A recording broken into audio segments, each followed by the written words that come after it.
everyone, welcome to Thriving with Tyler. Today we're on the road trip. Actually, we're going to be going to Great Bear Park in Phoenix. We did go yesterday. It was a lot of fun. So today we're going to be trying new trails and letting you guys know how it is. First, to go over some resources, it's National Teen Pregnancy Prevention Month, NTPPM. Check out their Facebook page. We still got some challenges and things coming up for the last few weeks of May. And then make sure you guys check out OCO.org or call the hotline for any resource needs that you need. Basic needs, hygiene packs, food resources, health ed resources, anything like that. The number is 1-877-342-7618. 7618. Make sure you guys check that if you guys need anything, and I'll see you guys at Great Bear.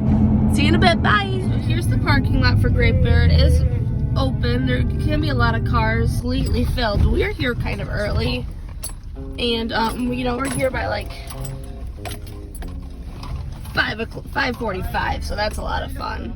There are no bathrooms here, so make sure that if you are bringing your family and kids, make sure you guys go beforehand, because that could get a little messy. They do have the be smart, stay 6 feet apart. Bring a mask. If there are a lot of people around, so that way you follow the guidelines. Here's the map of the area. So they have like a bunch of different trails. They do have a 10K, but they're all listed right up here. What they've got 2 miles, a little over 2 miles, and then a bunch of smaller ones, which is really good for different people and different groups, whatever you're looking to do. Many different kinds of trails. You are able to bring your bikes and things. There are also handicap trails if you need to go around. It also gives a nice little lets you know how long it is and where it goes. And what actually is really cool about this place is a lot of these trails, the bigger ones anyways, are available for people with horses that want to bring their horses to come. So here's like the main part of the trail, where all the different trails kind of lead off of. I'll show you guys, a few different ones. But all these little markers here is what you need to pay attention to, like that little yellow dot there. And then there's an orange one actually up on that next one. So those are what you really need to be paying attention to, especially when you actually get on the trail. Keeping track of those markers is what kind of leads you around. When you're on the hike, be aware of these little facts on trees. So it lets you know what kind of trees they are and what they actually can be used for. Throughout the trip today, Andrew and I are going to be doing a little scavenger hunt, trying to, find different things.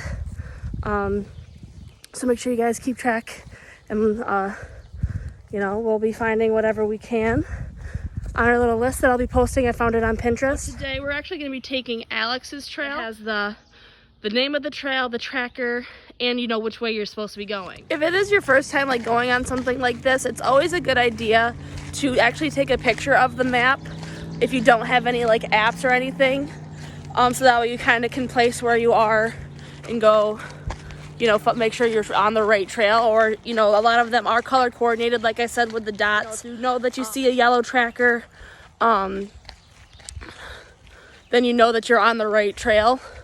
So that's something to keep in mind. Coming up on a marker here, letting us know that we are still on Alex's yellow trail and that we're supposed to be taking a little right here. Make sure if you do bring kids or, your bikes, that you are respecting the posted property signs. This is somebody else's lawn on the other side. They do have places for inclines, specifically on Alex's trail and the trails that are leading that we are going to be taking. So make sure you guys are ready for that. So they do keep good care of the park and the trails, as you can see with the cut trees and fallen trees. They do keep everything open. When you're looking at the map, there are numbers on it to let you know different historical sites or things that you can actually see throughout your trail. And actually right over here we've got some old log cabins. I don't know if you can see, which is actually pretty cool. This was the old canal operating system. If you go right over here, it's got a whole bunch of information for you. And like I said, it gives the legend of Great Bear. I'll read it to you guys. According to the Native American legend, a young brave, some say the father of Hiawatha, was attacked here by a large bear.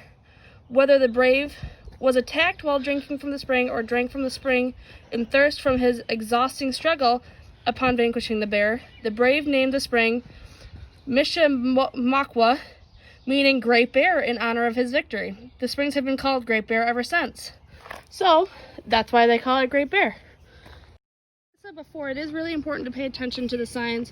So obviously we have the yellow tracker with the sign pointing to the right, letting you know that the trail leads that way.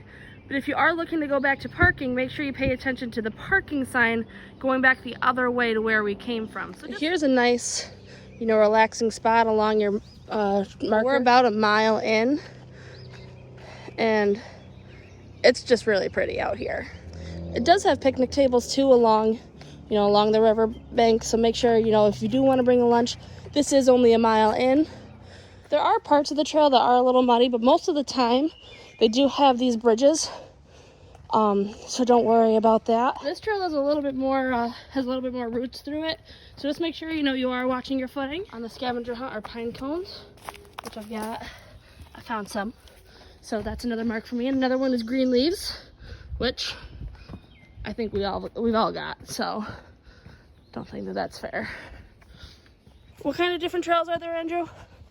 Trails that range from half a mile all the way to a 10K, depending on your fitness level and how comfortable you feel out in the woods. There you go. I think I've mentioned this before, but there are, obviously horse trails. All these are horse friendly, dog friendly, kid friendly, bike friendly, but no motorized vehicles. There's no hunting, no ATVs, no motorized bikes, no snowmobiles on any property. Okay. Oh dear. I don't know if I saw it. I think we saw a deer. Saw two. Saw two.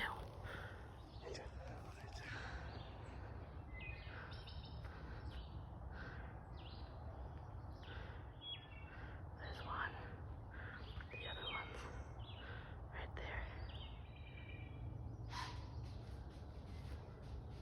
So that was really cool that we got to saw two deer. So the what's the name of this? This is the Deer Run Trail. The Deer Run Trail. So, Andrew just said it lives up to his name.